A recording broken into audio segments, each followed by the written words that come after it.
ለብርሃን ባንክ አክሲዮን ማህበር ባለ አክሲዮኖች የተላለፈ የጉባኤ ጥሪ።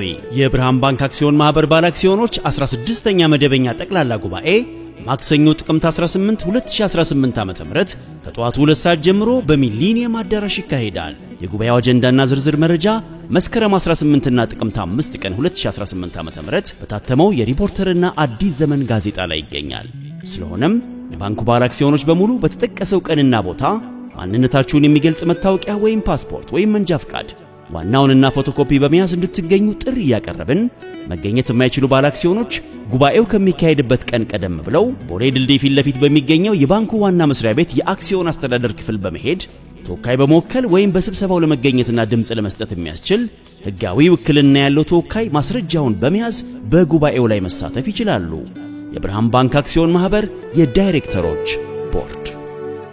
ተመልሰናል አድማጮቻችን። አደፊም 95.1 ላይ ትገኛላችሁ። ፕሮግራም ፉትቦል ካፌ ነው። የመጀመሪያውን ጉዳይ እንመልከት። ከነገ በስቲያ በአንፊልድ ሮድ የላንካሻየር ደርቢ ጨዋታ ይደረጋል። ሊቨርፑልን ከማንቸስተር ዩናይትድ ጋር የሚያገናኘው ጨዋታ ይጠበቃል።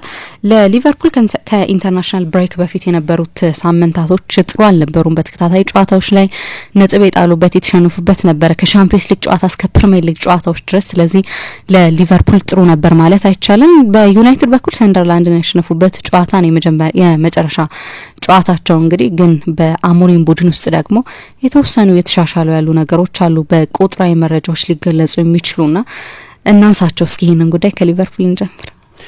ልክ ነው። በጣም ትልቅ ጨዋታ ነው፣ ጥያቄ የለውም። በእንግሊዝ የእግር ኳስ ካሌንደር ትልቁ ጨዋታ ነው። በሁለቱ የእንግሊዝም የብሪታንያም ግዙፍ ክለቦች መካከል የሚደረግ በ28 ኪሎ ሜትር ርቀት ላይ ያሉ ናቸው። አሁን ሊቨርፑል ማንቸስተር ዩናይትድ ሲባል ከተሞቹንም ሊቨርፑልና ማንቸስተር ስንል ያው እዛ ለሚኖር ሰው ጂኦግራፊካል ፕሮክሲሚቲውን ስለሚያውቀው ይገነዘበዋል። ግን ከአንድ የአዲስ አበባ ጫፍ ወደ ሌላ ጫፍ እንደመሄድ ማለት ነው። ከሊቨርፑል ወደ ማንቸስተር መሄድ ማለት በጣም ቅርብ ከተሞች ናቸው። እንደዚያም ሆኖ ደግሞ ሌላ ትልቅ ታሪካዊ ሲግኒፊካንስ የነበራቸው ናቸው። ሊቨርፑል ለረጅም ጊዜ የሰሜን እንግሊዝ የንግድ መዲና ተደርጋ ትቆጠር የነበረች ነች በወደቧ የተነሳ። ከዚያ በብዙ ጊዜ እንደሚወራው በኢንዱስትሪ አብዮት ጊዜ በተለይ በ1894 የተገነባው ካናል የሊቨርፑል ወደቦችን አልፎ በቀጥታ ሸቀጦች ወደ ማንቸስተር የሚሄዱበት ሆነ እና በዛ ምክንያት በሁለቱ ከተሞች መካከል እግር ኳስን የሚቀድም ማንቸስተር ዩናይትድ ኒው ሂዝ ምናምን ይባል በነበረበት ዘመን ማለት የድሮ ታሪክ። ከዚያ በኋላ ነው ይሄ በንግድ የተጀመረ የሁለቱ ከተሞች ባላንጣነት ወደ ባህል፣ ወደ ስፖርት፣ ወደ ሌሎች ኢኮኖሚያዊ ጉዳዮች ሁሉ መንሸራተት የጀመረው እና ማንቸስተር ዩናይትድ ከሊቨርፑል ወይ ሊቨርፑል ከማንቸስተር ዩናይትድ በኦልድ ትራፎርድም በአንፊልድም ሲገናኙ እግር ኳስ ብቻ አይደለም። ረጅም ጊዜ ወደ ኋላ ከእግር ኳስ የሊግ መጀመር የፕሮፌሽናል ፉትቦል መጀመር በፊት ጨምሮ የነበረ ባላንጣነት ነው እና ይሄ ጨዋታ በሚደረግበት ጊዜ ሁሉ ጊዜም ትልቅ ትኩሳት አለ። አሁን ደግሞ ሁለቱ ቡድኖች የሚገናኙበት ጊዜ በጣም ኢንትረስቲንግ ጊዜ ነው። ለመቶኛ ጊዜ ነው የሚገናኙት በአንፊልድ በዚህ ስቴዲየም፣ በዚህ ታሪካዊ ስቴዲየም። አሁን ሰፍቶ ወደ 60 ሺህ ገደማ ደርሷል። 12 ዓመት ፈጅቶባቸዋል መጀመሪያ ካቀዱ እና በኋላ ወደ 60 ሺህ ተመልካች የሚያስተናግድ ስቴዲየም እስኪያሳድጉት ድረስ። ግን እንዳልኩት በጣም ለየት ባለ ጊዜ ነው የሚገናኙት እነዚህ ሁለት ቡድኖች ስል ሊቨርፑል ምንም ጥያቄ የለውም የወቅቱ የእንግሊዝ ሻምፒዮን ነው። የውድድር ዘመኑን የጀመረበት መንገድ ቢያንስ በውጤት በጣም አስደናቂ ነበር። የመጀመሪያዎቹን 5 ጨዋታዎች ያሸነፈ ብቸኛው ቡድን ነበር። በእነዛ ጨዋታዎች ላይ የነበረ የፐርፎርማንስ ስጋት ነበር። ቡድኑ ጨዋታዎችን የሚያሸንፍበትን መንገድ መላ ያግኝ እንጂ ቡድኑ ጥሩ እየተጫወተ አይደለም። በቀደም እንዳነሳሁት ከሁለት ወደ አንድ አቅጣጫ ነው ሊሄድ ይችል የነበረው። ድንገት አዳዲሶቹ ተጫዋቾች ጥሩ መጫወት ይጀምሩ ይሆናል። ከዚያ በኋላ ሲያሸንፍም እያሳመነ ያሸንፋል። ጥሩ ፐርፎርም እያደረገ ያሸንፋል።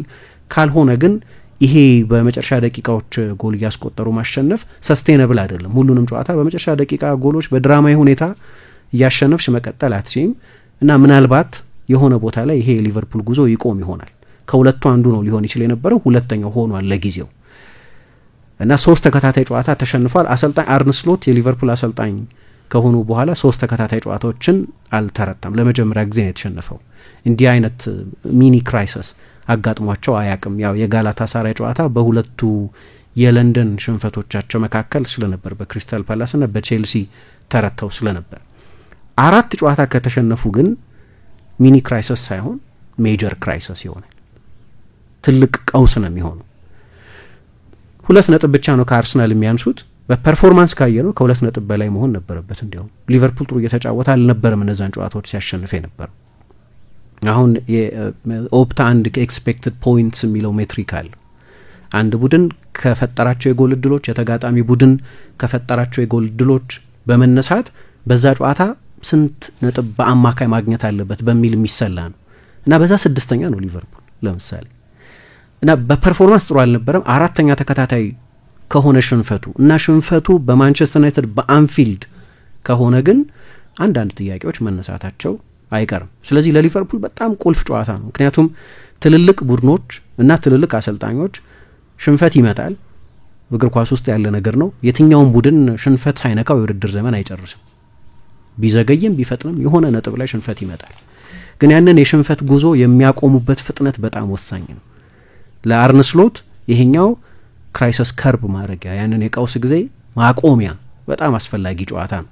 የማንቸስተር ዩናይትድን አይነት ትልቅ ጨዋታ ማሸነፍ፣ ምንም እንኳ ማንቸስተር ዩናይትድን ማሸነፍ ለሊቨርፑል ፍጹም የማይጠበቅ ባይሆንም አሁን ሁለቱ ቡድኖች ባሉበት ሁኔታ ያለው የስነ ልቦና ቦነስ ግን ቀላል አይደለም። ከባባር ጨዋታዎች ይመጡባቸዋል በቅርብ ጊዜ ሲቲን የሚገጥሙበት፣ ሪያል ማድሪድን የሚገጥሙበት አይነት ትልልቅ ጨዋታዎች አሉባቸው። ለዛ ጨዋታ ሳይቀር የሚተርፍ የስነ ልቦና ጥቅም ይኖረዋል። እንደው ቡድኑን መገጣጣም፣ ጥሩ ቡድን መስራት እና በመጨረሻ ማዋሃድ፣ ሲንክሮኒ ያለው ቡድን መገንባት ብቻ ሳይሆን ከዚህ በማንቸስተር ዩናይትድ ላይ ከሚገኝ ድል የሚተርፍ የስነ ልቦና ጥቅም ይኖራል።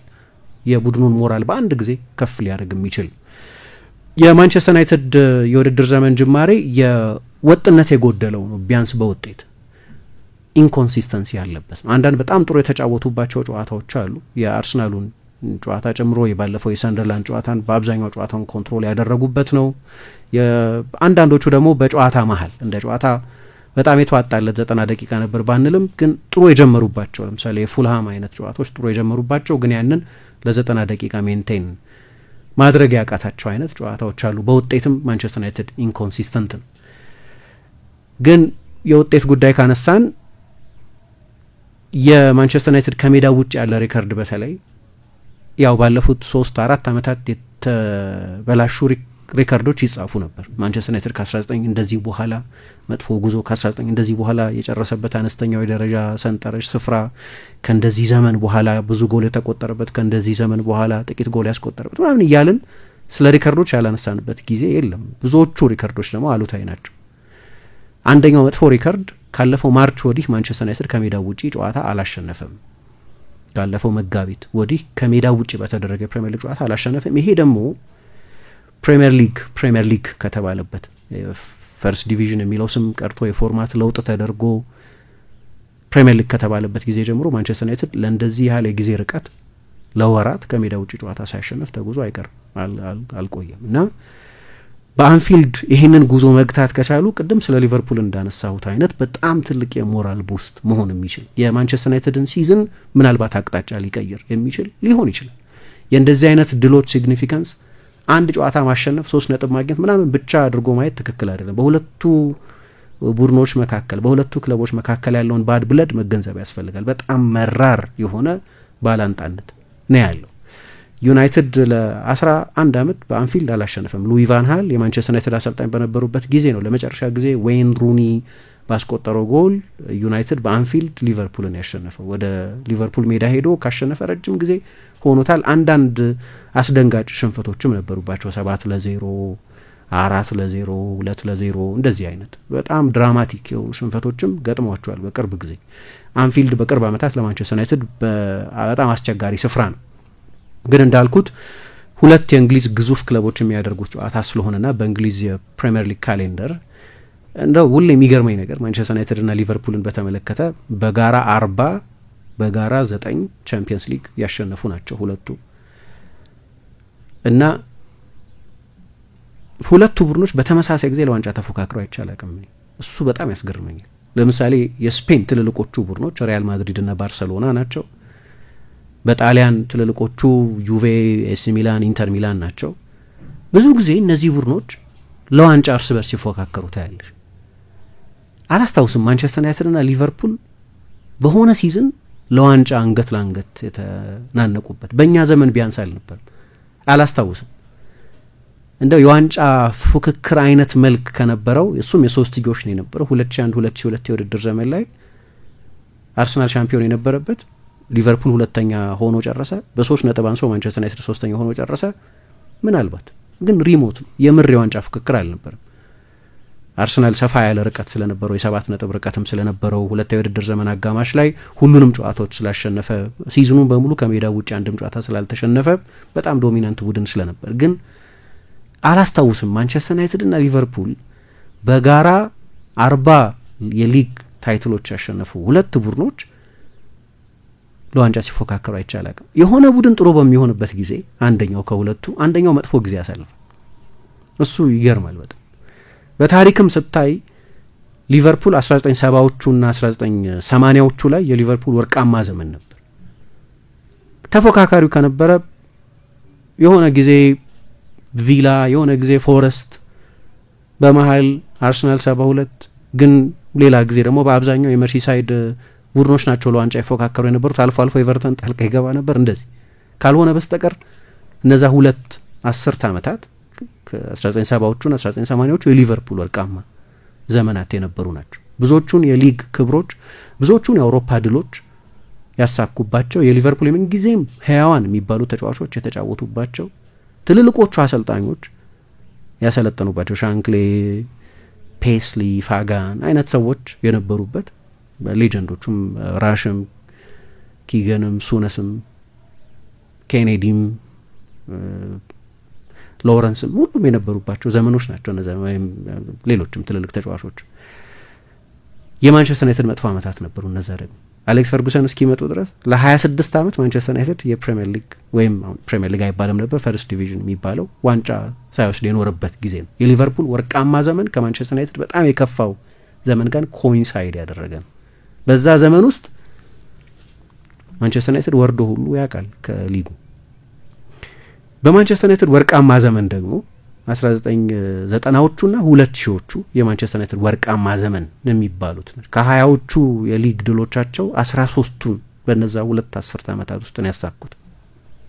በ20 ዓመት የጊዜ ኢንተርቫል ከ93 እስከ 2013 ባለው ጊዜ የሊቨርፑል የድቅድቅ ጨለማ ዘመን ነበር ለማለት ያስቸግራል። ምክንያቱም በመሀል ቻምፒየንስ ሊጎች ሲያሸንፉ ስላየን፣ ዩኤፋ ካፕ ሲያሸንፉ ስላየን፣ ፕሪሚየር ኤፍኤ ካፖች ሲያሸንፉ ስላየን፣ ሊግ ካፖች ሲያሸንፉ ስላየን ግን የሀገር ውስጥ የበላይነታቸው ዘመን የተቋጨበት ጊዜ ነው የነበረው። አንዳንድ ሰዎች ያንን እኮ የ96ቱን ፋይናል ማንቸስተር ዩናይትድን ብናሸንፍ ኖሮ ምናምን እያሉ ይቆጩባቸዋል። ግን 90ዎቹ 2000ዎቹ ላይ ሊቨርፑል ክሬዲብል የሆነ የዋንጫ ተፎካካሪ አልነበርም። ምናልባት አንድ ጊዜ በሁዬ ምናልባት አንድ ጊዜ በቤኒቴዝ ስር ከዛ ያለፈ ተፎካካሪነት አልነበራቸውም። 30 ዓመት ለሊግ ሻምፒዮንነት መጠበቅ ነበረባቸው። ማንቸስተር ዩናይትድ አሌክስ ፈርጉሰን እስኪመጡ ድረስ ካልኩት በላይ 3 ዓመታት የሊግ ክብር ለማግኘት ከ90 በኋላ እስከ 2020 ድረስ አላሸነፉም። 30 ዓመት መጠበቅ ነበረባቸው እና ይሄ በሁለቱ ቡድኖች ውስጥ ከሌሎች ሀገሮች ውስጥ ካሉ ፉክክሮች ይለዩብኛል። ምክንያቱም በብዙዎቹ ሀገራት የየሊጎቹ አልፋ ቡድኖች ትልልቆቹ ቡድኖች በቀጥታ ለዋንጫ ይፎካከራሉ። ማንቸስተር ዩናይትድ እና ሊቨርፑል በቀጥታ ለዋንጫ ተፎካክረው አያውቁም። አሁን ያለንበትን ፔሪየድ እሱን የሚያሳየን ከክሎፕ መምጣት በኋላ ያለው ጊዜ የሊቨርፑል ልክ እንደ 70ዎቹ 80ዎቹ ግሎሪየስ ነው ምናምን ማለት አልችልም። ግን የየርገን ክሎፕ ቡድን ባለፉት 10 ዓመታት አሁንም ድረስ ስሎትም ከመጡ በኋላ ከአውሮፓ ምርጥ ቡድኖች መካከል አንደኛው 3 ቻምፒየንስ ሊግ ፋይናል የተጫወተ ነው። 2 ፕሪሚየር ሊግ ያሸነፈ ነው። ሁሉንም ዋንጫ ያሸነፈ ነው። ችግሩ ልክ እንደ ጓርዲዮላ አይነት የማንቸስተር ሲቲ ቡድን ሁሉንም ሲዝኖች በአብዛኛው ዶሚኔት የሚያደርግ ዘመን ላይ ነበሩ። እንደዚያም ሆኖ ማለት በሪሶርሱም በምንም የሚወዳደሩ አልነበሩ። በዛ ተመሳሳይ ጊዜ ማንቸስተር ዩናይትድ አለፍ እያለ ያሸነፋቸው የካፕ ውድድሮች ነበሩ። ዩሮፓ ሊግ፣ ኤፍኤ ካፕ፣ ሊግ ካፕ እንደዚህ። ግን ማንቸስተር ዩናይትድ ከአሌክስ ፈርጉሰን መልቀቅ በኋላ የምር የዋንጫ ተፎካካሪ ሆኖ አንድ ጊዜ የዋንጫ ተፎካካሪ ሆኖ አያውቅም። ሁለተኛ ሆኖ የጨረሰባቸው ሲዝኖች ነበሩ። ኦኬ ስቲል 19 ነጥብ ርቆ ምናምን ነው ከሻምፒዮን 19 ነጥብ ርቀሽ ከጨረሽ ዋንጫ ተፎካካሪ አልነበርሽ እና የሊቨርፑል በጣም ምርጥ የሆኑት የቅርብ ዓመታት ላይ ደግሞ ማንቸስተር ዩናይትድ በተቃራኒው ብዙ ሜዳ ውስጥና ከሜዳ ውጪ ባሉ ቀውሶች ይዋዥቅ የነበረበት ዘመን ነው እና እንደው ይሄ ጨዋታ ሲመጣ ሁልጊዜ እሱ ነገር አስበዋለሁ። በተመሳሳይ ጊዜ እንዴት አላየንም እላለሁ። ተመሳሳይ ዘመን ላይ ልክ ባለፉት ዓመታት በሲቲና በሊቨርፑል መካከል ያየውን አይነት ፉክክር ወይም ከ20 ዓመት በፊት በአርሰናልና በዩናይትድ መካከል እና የነበረው አይነት ፉክክር ቢኖር ምን አይነት ትኩሳት ሊያሰራጭ ይችል እንደነበር መገመት ይቻላል።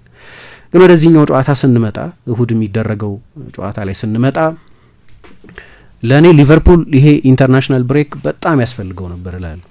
በጣም ያስፈልገው ነበር ለአርነ ስሎት ይሄ ፋታ ይሄ አፍታ ያስፈልጋቸው ነበር። ምክንያቱም 3 ተከታታይ ጨዋታዎች ተሸነፉ እንላለን፣ ግን ከሽንፈቱ በፊትም የቅድም እንዳነሳ ነው የፐርፎርማንስ ኢሹ ነበር። በሚያሸንፉባቸውም ጨዋታዎች ጭምር ሊቨርፑል በደንብ የተብላላ ቡድን እንዳልሆነ መገመት ይቻል ነበር። አሰልጣኞች መቼስ ኢንተርናሽናል ብሬክን አይመርጡትም፣ ምክንያቱም ተጫዋቾቻቸውን ሊያሳጣቸው ይችላል። የሊቨርፑል ደጋፊዎችን የራያን ክራፈንበርግ የባለፈው ጨዋታ ላይ ተቀይሮ መውጣት አስግቷቸው ነበር። ለምሳሌ ባርሰሎና ብዙ ተጫዋቾችን በጉዳት አጥቷል። ሁሉም ክለቦች በተለያየ ጊዜ በኢንተርናሽናል ጨዋታዎች ጊዜ ተጫዋቾቻቸውን በጉዳት ያጣሉ። አንዳንዶቹ ከረጅም በረራ መልስ ነው የሚመጡት። ስለዚህ ጄት ላግ አለ። በጭራሽ አሰልጣኞች የዓለም አቀፍ ጨዋታዎችን ጊዜ አይመርጧቸውም። ግን አንዳንድ ጊዜ ለሪሴት ግን ይጠቅማል። ነገሮች መስመር መሳት በሚጀምሩበት ጊዜ፣ ባቡሩ ከሀዲዱ በሚያፈተልክበት ጊዜ እንደገና ለመደራጀት ሪግሩፕድ ለመሆን ይሄ ጊዜ ያስፈልገው። ሊቨርፑል ያ ጊዜ ያስፈልገው ነበር፣ ያ ፋታ ያስፈልገው ነበር እና በጥሩ ጊዜ የመጣ ይመስለኛል። ተጫዋቾቹም ሌላ አይነት ማይንድ ሴት ያስፈልጋቸው ነበር።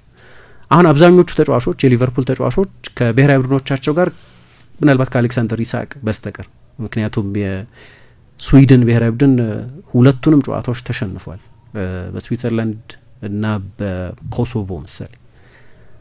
ከዛ በኋላ ዮንዳል ቶማስንን የድሮ የዴንማርክ ብሔራዊ ቡድን ትልቅ አጥቂ ነበር። 2002 የዓለም ዋንጫ በጣም አስደናቂ ነበር። በኋላ ወደ ኤሲ ሚላን ሄዶ ተጫውቷል። ብላክበርን አሰልጣኝ ነበር ቅርብ ጊዜ። እሱ ተሰናበት አሁን ከኃላፊነት። ምናልባት ኢሳቅ ጥሩ ኤክስፒሪየንስ ያልነበረውም፣ ግን አብዛኞቹ የሊቨርፑል ተጫዋቾች ከጥሩ ሙድ ጋር ከዛ የሊቨርፑል የሽንፈት ተከታታይ ሽንፈት አሉታዊ ስሜት ጋር ተፋተው ከብሔራዊ ቡድኖቻቸው ጋር ቀንቷቸው ነው የተመለሱት። ያ ሌላ ማይንድ ሴት ያስፈልጋቸው ነበር እላለሁ እና ጥሩ ጊዜ ነው የመጣው ለተጫዋቾቹ። የሞሐመድ ሳላህ ግብጽ ለምሳሌ ወደ ዓለም ዋንጫ ተመለሰች። የሚቀጥለውን ጨዋታ ግን አላሰለፈውም አሰልጣኝ ሆሳም ሀሰን። የሀሰንን ሬከርድ ለማሻሻል 6 ጎል ብቻ ነው የቀረው። የምንጊዜም ከአፍሪካውያን ተጫዋቾች መካከል ለብሔራዊ ቡድን ብዙ ጎል ያስቆጠረው ተጫዋች ላይ ለመድረስ 15 ጎል ነው የሚቀረው። ስለዚህ ሬከርዶች እያሳደደ ነው ሁልጊዜ ሞሳላህ እንደሚያደርገው። ግን ሁለተኛው ጨዋታ ላይ አልተሰለፈም። እንዲያውም በቀይ ባህር አየ ነው እኮ በደንብ ሪፊል ሲያደርግ። ምክንያቱም ለሳላህ የውድድር ዘመኑ ጅማሬ ጥሩ አይደለም በብዙ መለኪያዎች፣ በስታቲስቲካል መለኪያዎች ብቻ አይደለም። 2 ጎል ስላስቆጠረ ከሁለቱ አንዱ የፍጹም ቅጣት ምት ስለሆነ ምናምን ብቻ ሳይሆን እንደ ፐርፎርማንስ በራሱ የብቃት መውረድ ብቻ ሳይሆን የሊቨርፑል የማጥቃት አይነት ብዙ ጊዜ ሻምፒዮን የሚሆኑ ቡድኖች ከሚያደርጉት በተለየ ሁኔታ ትልቅ አብዮት ውስጥ እያለፈ ያለ ነው። ድሮ የርገን ክሎፕ አስተውለሽ እንደሆነ በየክረምቱ ከ2 ከ3 በላይ ተጫዋቾች አይጨምሩም ቡድናቸው ላይ። በተለይ የመጀመሪያ አሰላለፍ ውስጥ የሚገቡ ተጫዋቾችን ከዛ በላይ አይለውጡም። የቡድን ባላንስ አፕሴት ስለሚያደርግ ያን ያህል ብዙ ለውጥ አያደርጉም። ሊቨርፑል ግን ብዙ ለውጦች ነው ያደረገው እና ብዙዎቹ ለውጦች ደግሞ ከፊት ባሉት ዲፓርትመንቶች ላይ የተደረገ ነው። ስለዚህ ከሌላ አይነት አጥቂ ጋር ይጫወታል። ከዚህ በፊት አብረውት ከተጫወቱት አጥቂዎች የተለዩ አይነት 2-9 ቁጥሮች ኡጎ ኢኪቲኬና አሌክሳንደር ኢሳቅ። ከዚህ በፊት ሊቨርፑል በቅርብ ዓመታት ከተጠቀመው የተለየ አይነት 10 ቁጥር ይጠቀማል ፍሎሪያን ቨርትዝ። አብሮት በስኬት ተጣምሮ ይጫወት ከነበረው ከሱ ኋላ ከሚጫወተው የመስመር ተከላካይ የተለዩ አይነት የመስመር ተከላካዮችን እየተጠቀመ ነው። 3 የተለያዩ የመስመር ተከላካዮች ብራድሊ፣ ፍሪምፖንግ እና ዞቦዝ ላይ። እነዚህ ሁሉ ለውጦች የሳላህ ብቃት ላይ ተጽዕኖ መፍጠራቸው ግልጽ ነው። የራሱ ፎርም መውረዱ እንዳለ ሆኖ ግን ደግሞ የወል ስፖርት ነው መጨረሻ ላይ የቡድን ጨዋታ ነው እግር ኳስ። በዚህ ምክንያት ጥሩ ፎርም ላይ አይደለም ያለው እና ይሄ ጊዜ ያስፈልገው ነበር ትንሽ ፋታ መውሰድ የሚችልበት። ለሌሎቹም ተጫዋቾች ግን ጥሩ ነበር ይሄ ኢንተርናሽናል ብሬክ። ለምሳሌ ኮነር ብራድሊ የባለፈው የጀርመን ጨዋታ ላይ ቢቀጣም የሱ ፎርምም አሳሳቢ ነው። ያለፉት 2 ሽንፈቶቻቸው ላይ አሰልጣኝ አርነ ስሎት ከ45ኛው ደቂቃ በኋላ ጨዋታውን አላስቀጠሉትም። ልክ ረፍት ሲወጡ እሱም አብሮ ወጥቷል ወደ ሜዳ፣ ግን አልተመለሰም። እሱ ባለፈው በተለይ ከስሎቫኪያ በነበረው ጨዋታ አስደናቂ ብቃት አሳይቷል። የሚቀጥለው ጨዋታን በቅጣት ምክንያት ያልተሰለፈው። ብዙዎቹ የሊቨርፑል ተጫዋቾች ላይ የፎርም ጥያቄ አለ። አንድ የፎርም ጥያቄ የማላነሳበት ተጫዋች ዶሚኒክ ዞቦዝላይ ነው። በቀኝ መስመር ተከላካይነትም ቢሆን ብዙ አማካዮች ማድረግ የማይችሉትን አይነት አገልግሎት ነው ለሊቨርፑል እየሰጠ ያለው። እሱ ከፈገግታ ጋር ነው የሚመለሰው። ምክንያቱም በጆዜ አልቫላዴ ፖርቱጋል ላይ በ90ኛው ደቂቃ ካለፈ በኋላ የአቻነት ጎል አስቆጥሯል። የኮዲ ጋክፖም ፎርም ጥሩ ነው።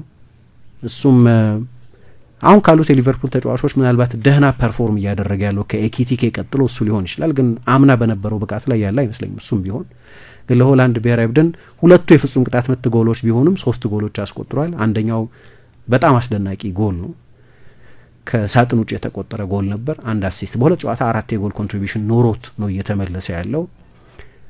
አሌክሲስ ማካሊስተር የአርጀንቲና ብሔራዊ ቡድን ሲሪየስ አይደለም፣ ከፖርቶሪኮ ጋር የተጫወተው እና ግን ማካሊስተር ልክ እንደ ኢሳቅ ሁሉ የተሟላ የቅድመ ውድድር ዘመን ዝግጅት አልነበረውም። ኢሳቅ በዝውውሩ ፖለቲካዊ ባህር የተነሳ ነው።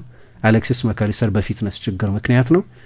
የአምናው ብቃቱ ላይ አይደለም ያለው። ግን እሱም ወደ ሪያል ሴሌስቴ ሄዶ ጎሎች አስቆጥሮ 90 ደቂቃ ተጫውቶ በጨዋታው ላይም ጥሩ ማያሚ ላይ የተደረገ ጨዋታ ነው፣ ጥሩ ፐርፎርም አድርጎ መምጣቱ ይህም በጎ ነገር ነው። ቨርጅል ቫን ዳይክ ከሆላንድ ብሔራዊ ቡድን ጋር 2 ጨዋታ 6 ነጥብ ጎል፣ ለራያን ክራንፈንበርግም ተመሳሳይ ነው። ለአብዛኞቹ ተጫዋቾች ኮናቴ አልተጫወተም ለፈረንሳይ ብሔራዊ ቡድን፣ ግን ወደ ሌብለ ካምፕ ሄዶ ነበር። እቺኛዋ የመተንፈሻ ጊዜ ለተጫዋቾቹም ለአሰልጣኙም ያስፈልጋቸው ነበር።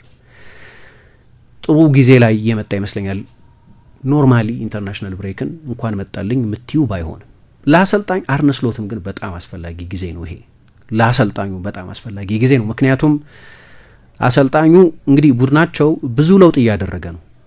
ሻምፒዮኖች ብዙ ጊዜ የማያደርጉት አይነት ለውጥ ነው። እንዲህ አይነት ሆል ስኬል ለውጥ ብዙ ጊዜ ሻምፒዮኖች አያደርጉትም እና አርነ ስሎት ባለፈው የመጀመሪያ ኃላፊነታቸው ዘመን ላይ ለውጥ የለሽ ቡድን ነበር። ለውጥ የለሽ ስል በሚመጡ አዳዲስ ተጫዋቾች ማለት ነው። ቡድን ውስጥ ብዙ ለውጦች ነበሩ በታክቲካል አሬንጅመንቶች ምናምን፣ ግን በፕሌይንግ ስኳዱ ላይ ግን ለውጥ አልነበር። አሁን ብዙ ለውጥ አለ እና ይሄ ለውጥ ደግሞ ምንም ጥያቄ የለውም አምና የነበረውን ሚዛን ያፋልሰው ነበር። የዲያዘን ኤነርጂ ማጣታቸው የሚጠበቅ ነበር። የትሬንትን አሁን የበለጠ ድሮ እንረዳው ነበር፣ ግን የበለጠ እየተረዳ ነው የመጣነውን አስፈላጊነት በማጣቱ ሊቨርፑል እሱን እኔ በጣም ትልቅ እጦት ነው የምለው። ምናምን አንድ ፕሮግራም ሰርተናል፣ ሊቨርፑል ምን ያጣል እሱን ሲያጣ የሚል የቀኝ ፉልባክ ተጽዕኖ አይደለም፣ መደበኛ የቀል የመስመር ተከላካይ ተጽዕኖ ብቻ አይደለም የነበረው፣ ሰፋ ያለ ተጽዕኖ የነበረው ተጫዋች ነው። እነዚህ ሁሉ ለውጦች ከዛ በክረምት የገጠማቸው ትልቅ ትራጀዲ የሚያመጣው ስነ ልቦናዊ ተጽዕኖ እንዳለ ሆኖ መልበሻ ክፍል ውስጥ አሁንም ድረስ ጆታ 20 ቁጥር የሚለው ሎከር ሩም አለ። ስለዚህ በገቡ ቁጥር ያንን ጓደኛቸውን ማጣታቸውን ማስታወሳቸው ቀላል ስነ ልቦናዊ ሸክም አይመስለኝም። ያው እያንዳንዱ ተጫዋች ሀዘን ለየግል ነው። ሁሉም ሰው በወጥ ዓለም አቀፍ መስማማት ባለው መንገድ አያዝንም። ግን የቡድኑን ኢንቫይሮንመንት አፌክት እንደሚያደርገው ግልጽ ነው። ፕሪሲዝናቸውን ሳይቀር አዛብተውባቸዋል። በጣም ትልቅ ስሜታዊ ጊዜ እንደነበር እናስታውሳለን። ግን ሜዳ ውስጥ እነዚህ ለውጦች የፐርፎርማንስ ችግር አምጥተው ነበር እና ቅድም እንዳልኩት በኤክስፔክትድ ፖይንትስ በሚባል በእያንዳንዱ ጨዋታ ቡድኑ ካደረገው ከፈጠራቸው የጎል እድሎች ከተፈጠሩበት የጎል እድሎች ሌሎችም የፐርፎርማንስ ሜትሪኮችን ከግምት በማስገባት 11.5 ነጥብ አካባቢ ነው ሊቨርፑል እንዲያገኝ ይጠበቅ የነበረው። ኤክስፔክትድ ፖይንት የሚባል ኤክስፔክትድ የሚጠበቅ የምንለው ለዛ ነው እና ማንቸስተር ዩናይትድ ቢያሸንፋቸው አሁን በማንቸስተር ዩናይትድ እና በሊቨርፑል መካከል ያለው የነጥብ ልዩነት 2 ብቻ ነው የሚሆነው። ይህንን ከ3 ሳምንት በፊት ማሰብ አንችልም ነበር። በማንቸስተር ዩናይትድ እና በሊቨርፑል መካከል የሚኖረው ማለት አሁን 5 ነጥብ 6 ነጥብ ሰፊ ነው። 7 ጨዋታ አድርገህ 6 ነጥብ በጣም የትየለሌ ነው። የጨዋታዎቹ ቁጥር ጥቂት ናቸው። የምናወራው ከ15 ከ20 ጨዋታ በኋላ አይደለም።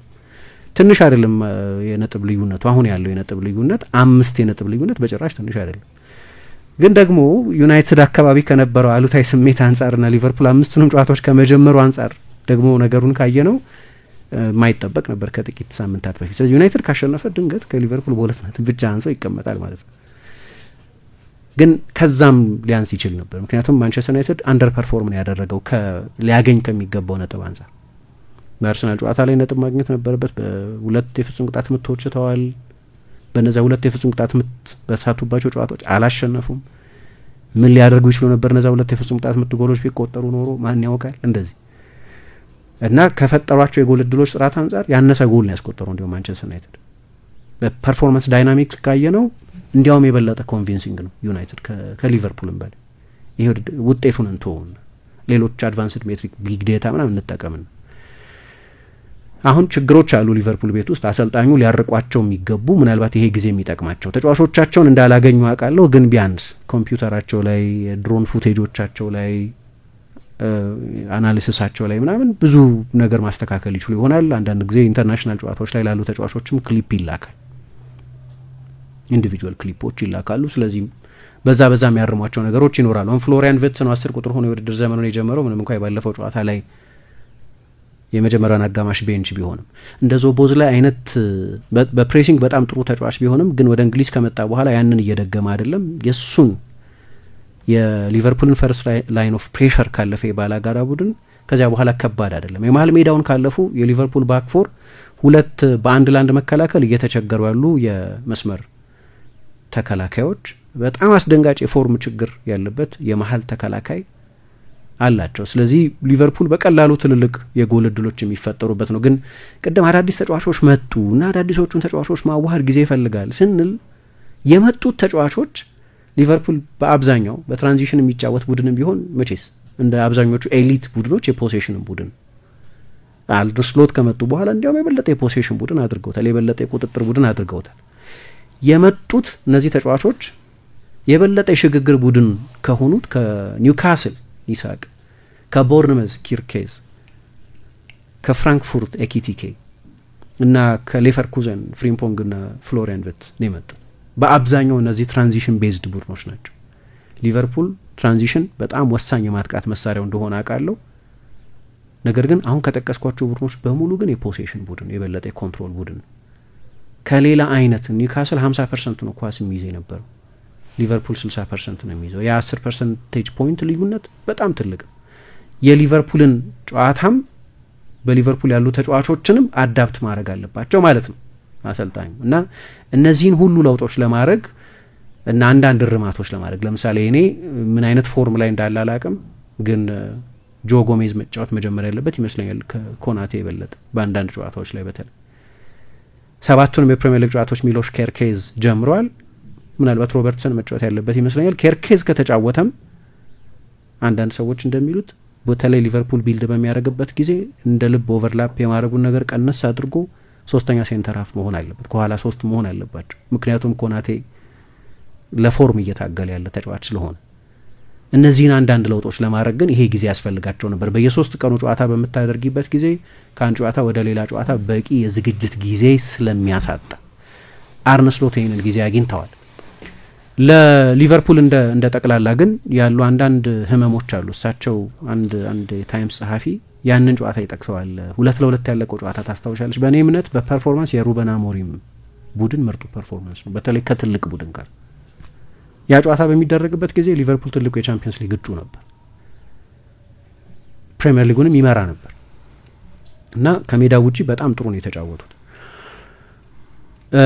ችግሮች አሉበት እንዳልኩት ባለፉት 16 ጨዋታዎች ካለፈው የውድድር ዘመን መጨረሻ ጀምሮ 2 ክሊንሺት ብቻ ነው የጠበቀው። ግን ቅድም ያልኩት የቡድኑ ብዙ ለውጦች ባላንሱን ባለፈው በሰፊው ስናነሳ እንደነበረው ለውጦታል። ለትልልቆቹ ፈራሚዎቻቸው ግን በጋራ ወደ 240 ሚሊዮን ፓውንድ ለወጣባቸው ኤኪቲኬ የማነው ፍሎሪያን ቪርትዝ እና አሌክሳንደር ኢሳቅ ግን በዚህ ጨዋታ ጥሩ ፐርፎርም ማድረግ ቀላል ነገር አይደለም። ለምን ምሳ ትዝ ይለኛል ሉዊስ ሱዋሬስ መጣ ወደ ሊቨርፑል ከአያክስ ነው የመጣው እና ሸክሙ ቀላል አልነበረም። እሱ ብቻ አይደለም ያንን ጫና የተሸከመው፣ ፌርናንዶ ቶሬዝን የመተካት ጫና የተሸከመው። ምክንያቱም የብሪታንያ ሬከርድ ሆኖ አንዲ ካሮልን ከኒውካስል በ35 ሚሊዮን አምጥተውት ስለነበር የሱዋሬስ መነሻ ይሄ ጨዋታ ነው ነበር። 2011 መሰለኝ ሊቨርፑል ማንቸስተር ዩናይትድ በአንፊልድ እና ሊቨርፑል 4-1 አሸነፈ። ሉዊስ ሱዋሬስ የአሲስት ሃትሪክ እዛ ጨዋታ ላይ ያስመዘገበ እና ከዚያ በኋላ ሌላ ተጫዋች ሆነ ደርክ ካይት ሃትሪክ ሰርቷል አስታውሳለሁ። ግን በተለይ አንደኛው አሲስት ከጎል በላይ የሆነ አሲስት ነው። 4 ምናምን የማንቸስተር ዩናይትድ ተጫዋቾችን አልፎ ወደ መረብ እየገባ ያለ ይመስል የነበረን ኳስ ነው ደርክ ካይት ያስቆጠረው። እና ትልልቅ ተጫዋቾች ይሄ ጨዋታ ላይ ጥሩ ፐርፎርም ማድረግ ከጀመሩ አሁን የፍሎሪያን ቪርትዝ እስካሁን ድረስ ጥሩ አለመጀመርን በአንድ ጊዜ ማስረሳት ይችላል። በጣም ፓወርፉል ፊክስቸር ነው ይሄኛው ጨዋታ። ጥሩ እየተጫወቱ አይደለም፣ ምክንያቶቹ የተለያዩ ናቸው። ያው ኤኪቲኬ ማን ነው ኢሳክ አንድም የፕሪሲዝን ጨዋታ አላደረገም ከሁለቱም ቡድኖች ጋር፣ በፊት ከነበረበት ኒውካስል ጋር፣ አዲስ ከመጣበት ሊቨርፑል ጋር፣ ምክንያቱም በመጨረሻው እለት የተፈጸመ ዝውውር ስለሆነ። የፍሎሪያን ቪርትዝም ግን እንደዚሁ እሱም ትልቅ ትራንዚሽን ውስጥ ነው ያለው። ሰሞኑን ብዙ ድጋፎች እያገኘ ነው። የጀርመን ብሔራዊ ቡድን አሰልጣኝ ጁሊያን ናግልስማን እስካሁን ድረስ አንድ አሲስት አልሰጠም ምናምን ሲባሉና ያላስቆጠሩትን ተጫዋቾች ጠይቋቸው እሱማ ኳሶቹን እያቀረበ ነው አስተያየት ሰጥተው ነበር። የሊቨርፑል ተጫዋቾችን ነው እንደውም የበለጠ የተቹት። እኔም እንደምለው አሲስት ባስቆጣሪው ላይ የሚመሰረት ወርቅ የሆነ አሲስት ብትሰጪ፣ በቀደም ከቼልሲ ጋር እንደዚህ አይነት በጣም አስደናቂ ሩሌት ለሳላ ሰጠው፣ ሳላ ሳያስቆጥረው ቀረ። ስለዚህ አሲስት አይባልም። አሲስት በጣም አከራካሪ ነገር ነው። ከክርስቲያኖ ጋር ከተጫወትሽ የአሲስት ቁጥርሽ ኢንፍሌትድ ይሆናል። ምክንያቱም የምንጊዜም ትልቁ ጎል አስቆጣሪ ነው። ከሚስት ተጫዋች ጋር ከተጫወትሽ አይሆንም እንደዛ። እና እንደዛ ብቻ አይደለም፣ በእርግጥ ጥሩ እየተጫወተ አይደለም በጠቅላላው አይናችንም ይነግረናል እሱን። ግን በቅርብ ጊዜ ደግሞ የርገን ክሎፕ ምናሉ የሱን ችሎታ የሚጠራጠር ሰው ካለ ማን ነው ጉንዶዋን ነው ይሄንን ያለው፣ ስለ እግር ኳስ አያውቅም ማለት ነው። የፍሎን ችሎታ የሚጠራጠር ሰው ካለ የርገን ክሎፕ ደግሞ በ100 ዓመት አንዴ የሚገኝ ተሰጦ ብለውታል። እና ትልቅ አድናቆት እና ትልቅ ድጋፍ አግኝቷል። ግን እንዳነሳሁት የበቀደሙ የባለፈው የ2-2 ያለቀውን ጨዋታ አሰልጣኝ አርነ ስሎት ብዙ ለውጥ እንድናደርግ ገፊ ምክንያት ነበር ብለው ጠቅሰውታል። 2-2 ያለቀውን ጨዋታ ቡድኖች ሊቨርፑልን ፋይንድ አውት ማድረግ የጀመሩበት ጨዋታ ነው ብለውታል። ለምን ይሄንን አሉ? መጀመሪያ አሉ 3-0 ያሸነፉበትን በቴንሃግ ጊዜ ወደ ኦልትራፎርድ ሄደው የገጠሙትን የማንቸስተር ዩናይትድን ቡድን በተመለከተ ሲናገሩ ኦናና ከኋላ ባጭር ቅብብል እየተጫወተ ቡድኑን በፖሴሽን ጊዜ ለማደራጀት ይሞክር ነበር። በመልሱ ጨዋታ ግን በሁሉም አጋጣሚ ይጠልዝ ነበር። ማንቸስተር ዩናይትድ በሁለተኛው ጨዋታ ረጅም ኳስ መጫወት ጀመረ። ግን ያ የዩናይትድ ጨዋታ ፓተርን ነው። ሌሎችም ቡድኖች በተመሳሳይ ከኛ ጋር ሲጫወቱ ረጅም ኳስ መጠቀም ጀመሩ ይላሉ። ለምን አሉ መሰለሽ? ሊቨርፑል ባለፈው የውድድር ዘመን ብዙ ረጅም ኳስ የተጋፈጠባቸውን 10 ጨዋታዎች ብትወስጂ 3ቱ ብቻ ናቸው ከዛ የዩናይትድ ጨዋታ በፊት የመጡት። ከዚያ በኋላ 7 ጨዋታዎች ነበሩ ሲዝኑ እስኪያልቅ ድረስ። የሊቨርፑል ቨልነራቢሊቲ ረጅም ኳስ ነው የሚል ድምዳሜ ላይ የተደረሰ ይመስላል። እና ልክ መጀመሪያ አካባቢ ያገኛቸውንም ስፔሶች ማግኘት ማጣት የጀመረበት ረጅም የፖሴሽን ፌዝ ውስጥ ማለፍ የጀመረበት ጊዜ ከዛ የዩናይትድ ጨዋታ በኋላ ነው የሚል አስተያየት ይሰጣሉ አሰልጣኙ። እና ለዚህ ነው ለውጦች ማድረግ ያስፈልገን፣ ምክንያቱም ሻምፒዮን እንሁን እንጂ በሁለተኛው የውድድር ዘመን አጋማሽ ቡድናችን በሌሎች ቡድኖች እየታወቀ ነበር፣ የምናጠቃበት መንገድ እየታወቀ ነበር የሚል አስተያየት ሰጥተዋል። ስለዚህ እኔ እቺ አፍታ ታስፈልጋቸዋለች። ምናልባት ከርትስ ጆንስ ለፎርም እየታገለ ካለው ማካሊስተር የበለጠ ተከታታይ ጨዋታዎች ማግኘት ይችላሉ ወይ? ማካሊስተር ረጅም በረራ ነው፣ ከዩናይትድ ስቴትስ ነው የሚመጣው፣ ረጅም ነው ፍላይቱ፣ ውቅያኖስ ነው የሚያቋርጠው። ስለዚህ እሱን በደንብ ፋታ ሰጥተው ፊትነስ ቢልድ ለማድረግ ብዙ መጫወት አለባቸው ተጫዋቾች ይላሉ። አሁን ምንም ምርጫ የለንም፣ ይሳቅን ማጫወት አለብን በተከታታይ ብለዋል። ምክንያቱም ይሳቅ የውድድር ጨዋታዎች ቢሆኑም ለሱ የፕሪሲዝንም ጨዋታዎች ናቸው። አሁን ለስዊድን ብሔራዊ ቡድን እንደ ኤክስፒሪየንስ ጥሩ ኤክስፒሪየንሶች ባይሆኑም ሁለቱም ሽንፈቶች ቢሆኑም ግን በሁለቱም ጨዋታዎች 90 ደቂቃ ተጫውቷል። ስለዚህ በጣም አስፈላጊ ነው ይሄ። ባለፈው ኢንተርናሽናል ብሬክ በሁለት ጨዋታ 18 ደቂቃ ብቻ ነበር የተጫወተው። ከዚህ ባሻገር የቀይ መስመር ተከላካይነት ቦታን አንድ መደበኛ ሰው በወጥነት እዛ ቦታ ላይ የሚጫወት ተጫዋች መፈለግ ያለባቸው ይመስላል። እነዚህን ሁሉ ሪቲንክ አድርገዋል ወይ የሚለው የሚፈተንበት ነው። ስለዚህ ሊቨርፑልን በተመለከተ ይህንን ያህል ካልን ከመልእክቶች በኋላ ደግሞ ጥቂት ነው ስለ አሞሪም ቡድን እናነሳለን ማለት ነው።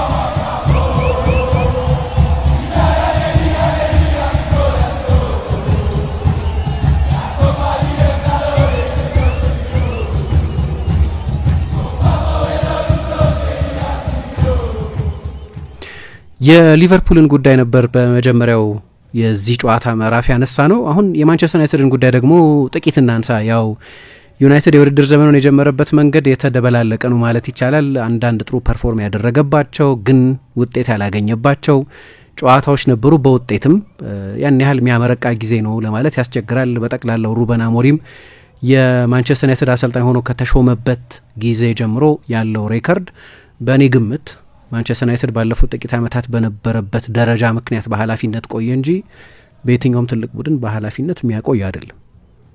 አሁን በስፖርቲንግ ሊዝበን የሰራውን ቡድን በጣም እንደሚያደንቅ ሰው በስፖርቲንግ ሊዝበን ለ18 ዓመት ዋንጫ አልወሰደም ስፖርቲንግ ሊዝበን እና እሱ ኃላፊነቱን ከተረከበበት ጊዜ ጀምሮ 2 ዋንጫ ተኩል ገደማ አሸንፏል ልበለው። የመጀመሪያዎቹን 2 ዋንጫዎች በሱ አሸናፊነት በሱ አሰልጣኝነት ነበር ያሳኩት። ያለፈው የውድድር ዘመንም የውድድር ዘመኑን ፍጹም አስደናቂ በሆነ ሁኔታ በሁሉም ውድድሮች ሁሉንም ጨዋታዎች አሸንፈው ነበር የጀመሩት። ስለዚህ አይቀሬ ነበር በሌላ አሰልጣኝ ስር ሻምፒዮን ሆኖ እኮ እንዲያውም እሱን የተካው አሰልጣኝ ተሰናብቶም ጭምር እዛ የገነባው ቡድን የተጫወተበት የእግር ኳስ ጥራት ያጎለበታቸው ተጫዋቾች አይነትና ብዛት ቪክቶሪዮ ኬሬሽ የቅርብ ጊዜ ምሳሌ ነው። ግን ጂዮቫኒ ኬንዳ፣ ኢናሲዮ ኡጋርቴ አሁን ጥሩ እየተጫወተ ባይሆንም ጆao ፓሊኛ አሁን በፓሪስ ሳን ጀርማ እየተጫወተ ያለውና በዚህ ሰዓት የዓለም ምርጡ የግራ መስመር ተከላካይ ቢባል የማይበዛበት ኑኖ ሜንዴሽ እና ሌሎችም በርካታ ተጫዋቾችን ጭምር አጎልብቷል። በጣም አስደናቂ አሰልጣኝ ነበር። ለዚህ ነው ትልልቅ የአውሮፓ ቡድኖች ማንቸስተር ሲቲ ከጓርዲዮላ በኋላ እሱን መቅጠር ይፈልጋል። ለዚህ ነው እኮ የስፖርት ዳይሬክተሩ ጉጎ ቫያናን የቀጠረው ሲባል ነበር። ሊቨርፑል ከክሎፕ በኋላ አሰልጣኝ አድርጎ ሊቀጥራቸው ታርጌት ካደረጋቸው አሰልጣኞች መካከል አንደኛው ሩበን አሞሪም ነበር። ዌስትሃም ኢንተርቪው አድርጎታል። ዌስትሃም ኤሊት አይደለም ግን የፕሪሚየር ሊግ ቡድን ነው። ሌሎችም ቡድኖች ሲመለከቱት የነበረ አሰልጣኝ ነው። ግን እንደው የማንቸስተር ዩናይትድ ሬከርዱን ብቻ በማየት እንዳኛው ካልን 6 ወር አያቆይም ሬከርዱ። ግን የማንቸስተር ዩናይትድ ቤዝ እሱም ኃላፊነቱን ሲረከብ የነበረበት ሁኔታ ግን ከግምት መግባት ስላለበት ነገሩን በዛ ማንጻሪያ ማየት ያስፈልጋል። ኮንቴክስት ያስፈልገዋል። በአሰልጣኝ ኤሪክ ቴንሃግ ስር የመጨረሻውን ሲዝን 8ኛ ሆኖ ጨርሰዋል። በእርግጥ በሱ ጊዜ ውጤቱ የበለጠ ከፍቷል። ግን 8ኛ ሆኖ በጨረሰበት የውድድር ዘመን ቡድን ውስጥ ይታዩ የነበሩ ድክመቶች፣ በጌም ሞዴሉ ላይ ይታዩ የነበሩ ችግሮች፣ በአይደንቲቲ ላይ ይታዩ የነበሩ ችግሮች ነበሩ እና እሱ በውድድር ዘመኑ መሀል መጣ። ትልቅ የሲስተም ለውጥ ማድረግ ነበረበት። ያ ትልቅ የሲስተም ለውጥ ደግሞ ፐርሶኔል ይፈልግ ነበር፣ ተጫዋቾች ይፈልግ ነበር። በዛ መንገድ ለመጫወት የሚያስችሉ በቂ ተጫዋቾች የሉትም። በዛ ሲስተም የመጫወት ልምድ ያላቸው የተወሰኑ ተጫዋቾች ነበሩ። ለምሳሌ ማኑኤል ኡጋርቴ የሱ 3-4-2-1 ፎርሜሽን የሚጠቀም የስፖርቲንግ ሊዝበን ቡድን ውስጥ ስለተጫወተ፣ ወይ ሜሰን ማውንት በቶማስ ቱሄል ሻምፒዮን በሆነው የአውሮፓ ሻምፒዮን በሆነው ቼልሲ ውስጥ በ3-4-3 ስለተጫወተ እንዲህ አልፎ አልፎ በዛ ሲስተም የመጫወት ታሪክ የነበራቸው ተጫዋቾች ነበሩ። ከዛ በስተቀር ያሉ ተጫዋቾች ግን ለዛ ሲስተም ሚስፊት ናቸው እና በውድድር ዘመን መሀል ነው ደግሞ ኃላፊነቱን የተረከበው። ስለዚህ ተጫዋቾቹንም ሪፐርፐዝ ለማድረግ ልክ አማድ ላይ እንዳደረገው ሪፐርፐዝ ለማድረግ በቂ ጊዜ አልነበረውም። ይህንን አውድ መውሰድ ያስፈልጋል። አሁን ባለፈው አንድ ከሳምንት በፊት መሰለኝ አሰልጣኝ የክለቡ ከፊል ባለድርሻ ሰር ጂም ራትክሊፍ 3 ዓመት ያስፈልገዋል የሚል አሰልጣኝ ንግግር ከተናገሩ በኋላ ምናልባት ዩናይትድ አሁን የበለጠ ዴታ ሌድ የሆነ ሳይሆን አይቀርም። እነሱ ቢግ ዴታ የሚሉት እነሱን እያዩ ሊሆን ይችላል። ቡድኑ ፐርፎርም እያደረገ ነው ማለት ነው ሳይሉ አልቀሩም። እኔ አንድ ምሳሌ ልጥቀስ። ኡናይ ኤሜሪ አርሰናል አሰልጣኝ ሆነው ከተሾሙ በኋላ የሆነ ጊዜ ታስታውሱ እንደሆነ አጀማመራቸው ጥሩ አልነበረም። በሲቲ ተሸንፈው እንደዚህ ነው የጀመሩት። በቼልሲም ተሸንፈዋል መሰለኝ ካልተሳሳትኩ። ከዚያ 22 ተከታታይ ጨዋታዎችን ሳይሸነፉ ተጓዙ እና አርሰናል ተመለሰ ተባለ። የተመለሰው በአርቴታ ጊዜ ነው። ግን ተመለሰ የተባለው መጀመሪያ በሳቸው ዘመን ነው። በእርግጥ በመጀመሪያው ሲዝናቸው 71 ነጥብ ይዘው ነው 70 ነጥብ ይዘው ጨርሰዋል። መጥፎ አልነበረም። ከቻምፒየንስ ሊግ ቦታ በአንድ ነጥብ በሰለኝ ያነሱት። በዩሮፓ ሊግ ፍጻሜ ተጫውተዋል። ስለዚህ ጠቅላላ ሪከርዳቸው ለክፉ የሚሰጥ አልነበረም። ግን በዛ 22 ጨዋታ ጊዜ የነበረው ኢምፕሬሽን በቃ አርሰናል እየተመለሰ ነው። ግን 22 ጨዋታዎችን ይሄ ዘመን በሚሰጠን ሜትሪክ የበለጠ አድቫንስድ በሆኑ መመርመሪያዎች ስታቶች አዝማሚያዎቹን ማየት ይቻላል። ይሄ ረጅም ጊዜ ሊቀጥል የሚችል ጉዞ አልነበረም። ጨዋታዎቹን ያሸነፉበት የነበረው መንገድ የፐርፎርማንስ ጉድለት ነበረው። እሱ ቶሎ ማይስተካከል ከሆነ አሁን ከክለቦች ጋር የሚሰራ አንድ ስታትስ ቦምብ የሚባል ዌብሳይት አለ። እዛ ላይ አንድ ጥሩ አርቲክል አይቼ እንደነበር አስታውሳለሁ። ሰስቴን አያደርግም። ይሄ እውነትም ሰስቴን አላደረግም። እያሸነፋችሁ የበለጠ የአንድ ቡድን የብቃት መሻሻል ኢንዲኬተርስ የሚባሉትን ካያችሁና እነሱ ችግር ካለባቸው ቡድኑ የሆነ ጊዜ ነጥብ መጣል ሊጀምር ይችላል። በተቃራኒ ደግሞ ማንቸስተር ዩናይትድ እያሸነፈ አይደለም ጨዋታዎችን። ግን ብዙ ጊዜ ምናልባት ሶሻል ሚዲያ ላይ ትዊተር ላይ ካያችሁ ብሉ ስካይ ላይ የሆነ ቦታ ወይ ፌስቡክም ላይ ልታዩ ትችላላችሁ። የማንቸስተር ዩናይትድ በእነዚህ ሞዴሎች የፕሪሚየር ሊግ መሪ ነው ምናምን ሲባል የፕሪሚየር ሊጉ መሪ አይደለም፣ ግን በእነዚህ ሜትሪኮች ሬሌቫንስ ስላላቸው ነው። ቱኸል አንድ ጊዜ ተናግረው ነበረ። ምናልባት ሚዲያ አሁን ይሆናል የበለጠ ያወቀው፣ የእግር ኳስ ታዛቢ ኦብዘርቨር የሚባለው አሁን ይሆናል ያወቀው፣ ግን እኛ ለ15 ዓመት ኤክስጂ የሚባለው ሞዴል ተጠቅመናል ይላሉ። አሰልጣኞች ይጠቀሙበታል። ኤክስጂ ስንል የሆነ ጀርገን ይመስላል፣ ግን አይደለም። በጣም ጠቃሚ ፐርፎርማንስ ኢንዲኬተር። ዩናይትድ በእነዚህ የመሻሻል ምልክቶች እያሳየ ነው።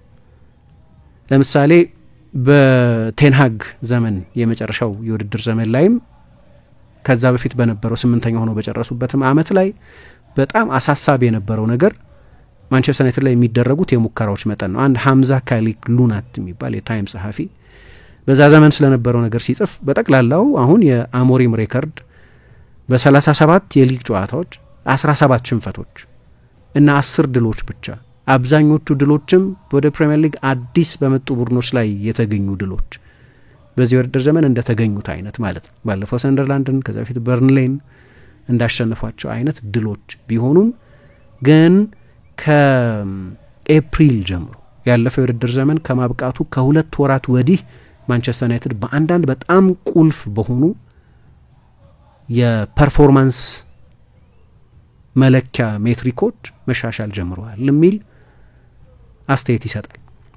ለምሳሌ እኔም ያኔም እናነሳው ነበር ብዙ ጊዜ በተለይ በመጨረሻው የቴንሃግ ሙሉ ሲዝን 8ኛ ሆኖ በጨረሱበት አመት ማንቸስተር ዩናይትድ በብዙ ጨዋታዎች 20 ሙከራዎች ይደረጉበት ነበር። የውድድር ዘመኑ ሲያበቃ ደግሞ 17 ሙከራዎች ይደረጉበት ነበር። ይሄ ለትልቅ ቡድን የከፋ ነበር። አሰልጣኝ አሞሪም ኃላፊነቱን ከተረከበበት ጊዜ በኋላ ጊዜ ፈጅቷል። እኔ አሁን ስለ ፐርፎርማንስ እንጂ ስለ ውጤት አይደለም የማወራው። ፐርፎርማንሱ ጥሩ እስከሆነ ድረስ በጊዜ ሂደት ውጤት ያመጣል የሚል መንደርደሪያ ሊሰጥ ስለሚችል ማለት ነው። አሁንም ኤሊት ቡድን አይደለም ማንቸስተር ዩናይትድ። አሁንም የአርሰናል ወይ ሊቨርፑል የሲቲ ምናምን ቁጥሮች ላይ አልደረሰም ይሆናል ሰፋ ያለ ሳምፕል ሳይዝ የምንመርጥ ከሆነ። ስለ አዝማሚያ ከሆነ ግን የምናወራው ጥሩ አዝማሚያዎች ግን አሉ። ለምሳሌ እንዳልኩት የሚደረጉበት የሙከራዎች መጠን በ7 ቀንሷል በአማካይ። በቴንሃግ የመጨረሻው የውድድር ዘመን በ2023-24 የውድድር ዘመን ሙሉ ሲዝኑን ነው የምወስደው የበለጠ ለሳምፕል ስለሚጠቅም 17.3 ሙከራዎች ይደረጉበት ነበር። በተለይ ደግሞ በውድድር ዘመኑ መጨረሻ አካባቢ ይሄ ነገር ከፍቶ ነበር እና መጨረሻ ላይ በ5 የአውሮፓ ሊጎች 96 ምናምን ክለቦች አሉ በዋናዎቹ ሊጎች ብቻ የሚወዳደሩትን ከወሰድን ማንቸስተር ዩናይትድ ከአንድ ቡድን ብቻ ነበር የሚሻለው በሚደረጉበት የሙከራዎች መጠን። አሁን አሰልጣኙ የማንቸስተር ዩናይትድ ተጋላጭነትን ቀንሶታል። አንደኛው የአፕሮች ለውጥ በማድረግ ነው። እኔ የመጀመሪያ ጋዜጣዊ መግለጫውን ሲሰጥ ስለ ሌሎች ኤሊት ቡድኖች ሲናገር ኤሊት ቡድኖች እንደ ቅርጫት ኳስ አይጫወቱም፣ የበለጠ የፖሴሽን ቡድኖች ናቸው። ፖሴሽን አንድ የመከላከያ ሜተድ ነው። አሰልጣኝ ኤሪክ ቴን ሃግ ደግሞ ግራ የሚያጋባ አቋም ነበራቸው። በአያክስ መንገድ ልጫወት አልችልም፣ ምክንያቱም የማንቸስተር ዩናይትድ ታሪክና የአያክስ ታሪክ የተለያየ ነው። ማንቸስተር ዩናይትድ ሁሌም የመልሶ ማጥቃት የፈጣን ሽግግር ቡድን የነበረው ሚል ብያኔ ሰጡ። ይሄ እኔ ብያኔው ላይ ነው ችግሩ ነው የምለው። ያኔም ብዙ ጊዜ አንስተነዋል። ለምንድነው ችግሩ የምለው? ማንቸስተር ዩናይትድ ልክ እንደ አያክስ ፌመስ የሆነ የቶታል ቮይት ቦል የፕሬሲንግ ግብ ጠባቂ ስዊፐር ኪፐር መጠቀም ሁሌ በ4-3-3 መጫወት ወይ በ3-4-3 መጫወት ምናምን የማንቸስተር ዩናይትድ መደበኛ ባህል ላይሆን ይችላል። ግን አሌክስ ፈርጉሰን ራሳቸው 5-6 ቡድን ሲሰሩ 5-6 የተለያዩ ቡድኖችን የሰሩት። አንዳንዶቹ የፖሴሽን ናቸው፣ አንዳንዶቹ የትራንዚሽን ናቸው፣ አንዳንዶቹ ሁለት አማካዮች የሚጠቀሙ፣ ሁለት አጥቂዎች የሚጠቀሙ፣ ሁለት ቀጥተኛ የክንፍ ተጫዋቾች የሚጠቀሙ ናቸው። 2008 ላይ የነበረው ደግሞ የበለጠ ካልቸር የበለጠ አውሮፓዊ ቡድን የሚመስል ነበር። በየዘመናቱ የተለያየ ቡድን በፎርሜሽንም አንዳንድ ጊዜ 4-4-2 አንዳንድ ጊዜ 4-3-3 ቫን ኒስተልሮይ በነበረበት ጊዜ 4-5-1 ተጫውተዋል። የተለያዩ ቡድኖች ናቸው እነዚህ። የማንቸስተር ዩናይትድ ታሪክ ሲሉ የትኛውን ታሪክ ነው ነጥለው እየወሰዱ ያሉት? እና እሳቸው ዩናይትድ በቃ በጠቅላላ የትራንዚሽን ቡድን ነው፣ እኔም ያንን ባህል ነው መከተለው አሉ። ችግሩ እዚህ ጋር ነው። ሩበን አሞሪም መጣና ግን አይ እንግዲህ ውጤቱ መጥፎ ከእሳቸውም መጥፎ እንደሆነ በ90 ምናምን ዓመት ውስጥ መጥፎ የማንቸስተር ዩናይትድ አሰልጣኝ ሊያስብል የሚችል ሬከርድ ቢኖረውም ግን እያሻሻላቸው ያሉ ነገሮች አሉ። አሁን ያንን ኮንሲስተንት ማድረግ መቻል አንድ ጥያቄ ነው። ያ መሻሻል ያ ፐርፎርማንስ ውጤት እንዲያመጣ ማድረግ አንድ ጥያቄ ነው። ግን ካለፈው ኤፕሪል ወዲህ ማንቸስተር ዩናይትድ በየጨዋታው 10 ሙከራ ነው የሚደረግበት። ስለዚህ ተጋላጭነቱን ቀንሷል ማለት ነው። በሳቸው ዘመን በኤሪክ ቴን ሃግ ዘመን ከነበረው የበለጠ የጎል ሙከራዎች ያደርጋል። ያው እንደምታውቁት በዚህኛው በተጠናቀቀው የተጫዋቾች የዝውውር ጊዜ የማጥቃት ተጫዋቾችን ማምጣት ያስፈለገበት ምክንያት 44 ጎል ቡድኑ ስላስቆጠረ እና ባለፉት በርካታ ዓመታትም ይሄው ችግር ስለነበረበት ዩናይትድ ይብስብኛል ብሎ በማመኑ ምክንያት ግን እነዚህ የመጡት ተጫዋቾች የሚሆኑ ቡድኑ ውስጥ የነበረው ብሩኖ አሁን ባለፈው ጨዋታ ከብራያን ምቤሞ ጋር በጣም ተስፋ የሚሰጥ ጥምረት እየፈጠረ ያለውና ባለፈው የውድድር ዘመን በአሞሪም ስር እጅግ የተሻሻለው ተጫዋች አማድ ባለፉት ጥቂት ጨዋታዎች ላይ አሰልጣኙ ሲያሰልፈው አይን የሚይዙ ፐርፎርማንሶች ማሳየት የጀመረው ማውንት ባለፉት 2 ጨዋታዎች ጎል ያስቆጠረው ሼሽኮ የዩናይትድን ማጥቃት እያሻሻሉት መሆኑ በጣም ግልጽ ነው እና ዩናይትድ በዚህ የውድድር ዘመን በኤክስጂ ዲፈረንሻል ይባላል አንድ ሜትሪክ የጎል ዲፈረንሻል እንደሚባለው ማለት ነው። ጎል ዲፈረንሻል ማለት አንድ ቡድን 10 ካስቆጠረ 8 ከተቆጠረበት 2 ጎል ዲፈረንሻል 2 የጎል ልዩነት ጎል ዲፈረንስ የሚባለው። ኤክስጂ ዲፈረንሻል ደግሞ ለምሳሌ አንድ ቡድን 2.3 ኤክስጂ ያስመዘግባል፣ 1.5 ኤክስጂ ይመዘግብበታል፣ 0.8 ኤክስጂ ዲፈረንስ አለው ማለት ነው። በዚህ በፕሪሚየር ሊግ 3ኛ ነው ዩናይትድ። ምናልባት ሰር ጂም ራትክሊፍ ይህንን አይተው ይሆን ወይ ጊዜን ሰጠዋለን የሚሉት? ግን ለምሳሌ ማንቸስተር ዩናይትድ ብዙ የጎል ሙከራ በማድረግ አንደኛ ነው ሲባል ሰዎች ምን አይነት ጥያቄ ያነሳሉ? አዎ ግን የጎል ሙከራዎቹ የሚፈጠሩበት ሁኔታ ያሰጋል የሚሉ ሰዎች አሉ። ለምሳሌ ምክንያቱም አብዛኞቹ ሙከራዎች ከርቀት ነው የሚደረጉት። ከርቀት የሚደረጉ ከሆነ በሾት ካውንት ላይ ለምሳሌ በቃ 100 ሙከራ አድርጓል በ6 ጨዋታ እንላለን፣ እሱ በጣም ብዙ ነው። ግን ደግሞ የኦፕቲማል የጎል ፖዚሽን ነው ወይ ጎል ለማስቆጠር የተሻለ እድል ከሚሰጥ ርቀት ነው ወይ የጎል ሙከራዎቹ የሚደረጉት የሚለው ደግሞ ሌላ ኮንሰፕት ነው። አሁን ችግሩ የማንቸስተር ዩናይትድ ብዙዎቹ ተጫዋቾች ከርቀት የመሞከር ዝንባሌ ያላቸው ናቸው። ብሩኖ፣ ማቴዎስ ኩኛ እና ምቤሞ አይነቶቹ ተጫዋቾች ከፍጹም ቅጣት ምት ሳጥን ውጭ የመሞከር ልማድ ስላላቸው የማንቸስተር ዩናይትድ ሾት ካውንት ከፍ ብሏል።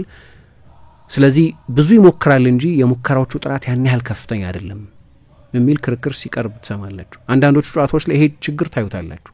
ለምሳሌ አርሰናልን ዶሚኔት ባደረጉበት ጨዋታ 22 ሙከራ ነው ያደረጉት፣ 1.5 ነው ግን ኤክስጂው ቢያንስ አንድ ጎል ተኩል ነገር ማስቆጠር ነው። አንድ ጎል ተኩል የሚባል የለም ግን የጎል እድሎቹን ጥራት ለማስረዳት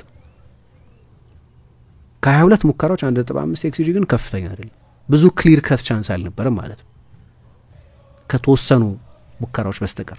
አሁን እነዛን ዶሚኔሽኖች የኳስ ቁጥጥር ብልጫም ይሁን የቴሪቶሪ ብልጫም ይሁን እነሱን ወደ ጥራት ያላቸው የጎል እድሎች ማሸጋገር ግን ሌላው ጉዳይ ነው። ክሊር ከት ቻንስስ ወደ ማድረግ ከፍ ማድረግ ደግሞ ሌላው ጉዳይ ነው። ግን ቢያንስ የመጨረሻው 30 ሜትር ላይ አሰልጣኙ ያደረሳቸው ነው ማለት ነው።